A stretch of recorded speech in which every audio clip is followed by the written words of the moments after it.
اما بعد فاعوذ باللہ من الشیطان الرجیم بسم اللہ الرحمن الرحیم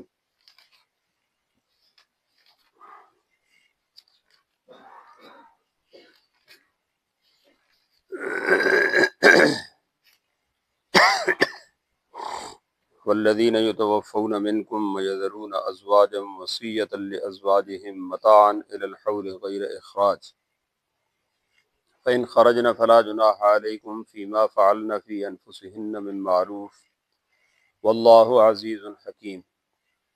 وللمطلقات متاع بالمعروف حقا علی المتقین کذالک یبین اللہ لکم آیاتہ لعلکم تعقلون۔ اللہ عز و جل نے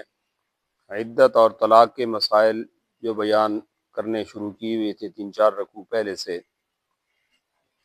یہاں پر ایک تتمے کے طور پر اس عورت کی عدت بیان کی جا رہی ہے کہ جس عورت کا خاوند فوت ہو جاتا ہے تو پہلے اسلام سے پہلے اس کی جو عدت تھی وہ 1 سال ہوتی تھی۔ ابتدائی اسلام کے اندر اس کو باقی رکھا گیا اور یہاں اسی کا حکم بیان کیا گیا، بعد میں اس کو منسوخ کر کے پھر 4 مہینے 10 دن کر دیا گیا۔ اس 1 سال کے اندر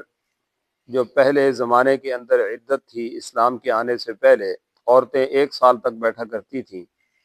شروع میں اسی کو برقرار رکھا گیا اور اس 1 سال کے اندر اس عورت کا نان نفقہ اسی خاوند کے اوپر لاگو ہوتا تھا، اور شروع میں یہی حکم اسلام کے اندر بھی تھا۔ اور پھر ابھی میراث کے احکامات بھی نہیں آئے تھے تو یہ حکم تھا کہ مرنے سے پہلے کوئی بھی مرد اپنی کسی بھی رشتہ دار کے لیے وصیت کر سکتا تھا۔ جب احکام میراث آ گئے سورہ نساء وغیرہ میں تو اس کے بعد یہ وصیت ختم ہو گئی، پہلے وصیت کرنا واجب تھا۔ تو فرمایا والذین یتوفون منکم، وہ لوگ جو آپ میں سے انتقال کر جاتے ہیں، ویذرون ازواجا، اور اپنی بیویاں چھوڑ جاتے ہیں، وصیۃ لازواجہم، وہ اپنی بیویوں کے واسطے وصیت کر کے جایا کریں، متاعا، کچھ سامان کی،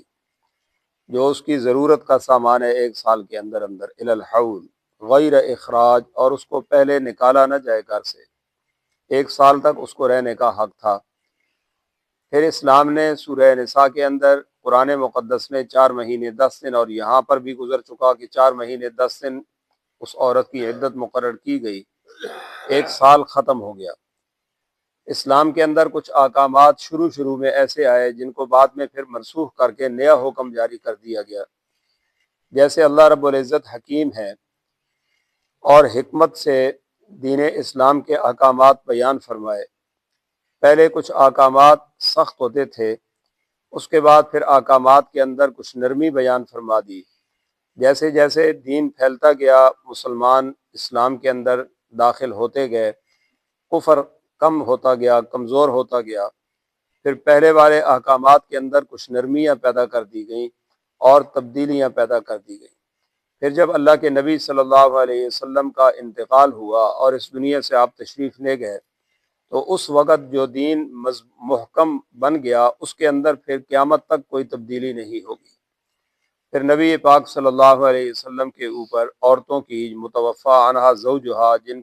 جن کے خامن کا انتقال ہو جاتا ہے، اس کی عدت پھر 4 مہینے 10 دن رکھ دی گئی۔ اب فرمایا کہ اگر وہ خود نکلیں خامن کے گھر سے، فلا جناح علیکم، تو پھر تمہارے اوپر کوئی گناہ نہیں ہوگا، فیما فعلن فی انفسہن من معروف، کہ وہ اپنے آپ کے بارے میں اگر کچھ کرتی ہیں اور معروف طریقے سے کرتی ہیں تو پھر تمہیں اس پر کوئی اعتراض نہیں ہونا چاہیے۔ اب 4 مہینے 10 دن رہ گئے، 1 سال ختم ہو گیا۔ واللہ عزیز حکیم، اللہ صاحب اقتدار بھی ہیں اور صاحب حکمت بھی ہیں، جو حکم اللہ رب العزت تبدیل فرما دے اس میں کسی کو کوئی اعتراض نہیں ہونا چاہیے۔ جیسے ایک حکیم شروع میں کسی بھی بیمار کے متعلق ایک دوائی سخت تجویز کرتا ہے، پھر جب وہ بیماری کچھ نرم ہو جاتی ہے، کمزور ہو جاتی ہے، تو اس کے بعد پھر دوائی بھی نرم اس کے لیے پیدا کر دی جاتی ہے، تبدیل کر دی جاتی ہے، اس کا نسخہ بدل دیا جاتا ہے۔ اسی طریقے سے دین اسلام ایک روحانی مذہب ہے، اس میں شروع کے احکامات کچھ سخت تھے، پھر بعد میں جو احکامات محکم ہوتے گئے، اللہ رب العزت پھر ان احکامات کو پھر ایسے احکامات میں تبدیل فرماتے گئے جو قیامت تک چلنے کی صلاحیت رکھتے ہیں، اور دین اسلام ہی وہ مذہب ہے جس کو اللہ رب العزت نے حکیمانہ مذہب کہا،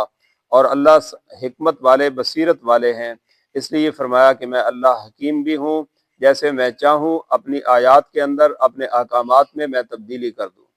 وَلِلْمُطَلَّقَاتِ مَتَاعٌ بِالْمَعْرُوفِ، اور ان عورتوں کے واسطے جو طلاق شدہ ہیں ان کے واسطے بھی معروف طریقے سے سامان ان کو مہیا کرنا ہوتا ہے 4 مہینے 10 دن تک، لہٰذا بغیر کسی گھبراہٹ کے، بغیر کسی زیادتی کے ان عورتوں کو عدت کے اندر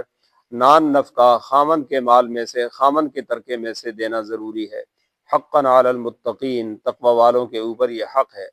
کذالک یبین اللہ لکم، اسی طرح میں اللہ بیان کرتا ہوں تمہارے لیے آیاتی ہی، اپنی آیات کو، لعلکم تعقلون، تاکہ تم عقل رکھو کہ دین اسلام جو اللہ رب العزت نے بیان فرما دیا اسی کے اندر خیر ہے اور اسی کے اندر حکمت ہے۔ اسلام کے احکامات کے اندر پھر چیں بجبی ہونا اور پھر اس کے اندر مختلف قسم کے کیڑے نکالنا، یہ ان لوگوں کا کام ہے جن کے دلوں کے اندر اسلام جاگزیں نہیں ہوتا اور وہ اسلام کے اوپر خواہ مخواہ کے اعتراضات کرتے رہتے ہیں، ان کا ایمان کمزور ہے یا ایمان نہ ہونے کے برابر ہے۔ اور اگر وہ دین اسلام کو دین اسلام پر اعتراض لگا کر یہ کہیں گے کہ یہ اللہ نے احکامات جو دیے الیاذ باللہ یہ غیر منصفانہ ہے، تو وہ انسان اس سے کافر ہو جائے گا۔ اللہ رب العزت سمجھ کی توفیق نصیب فرمائے۔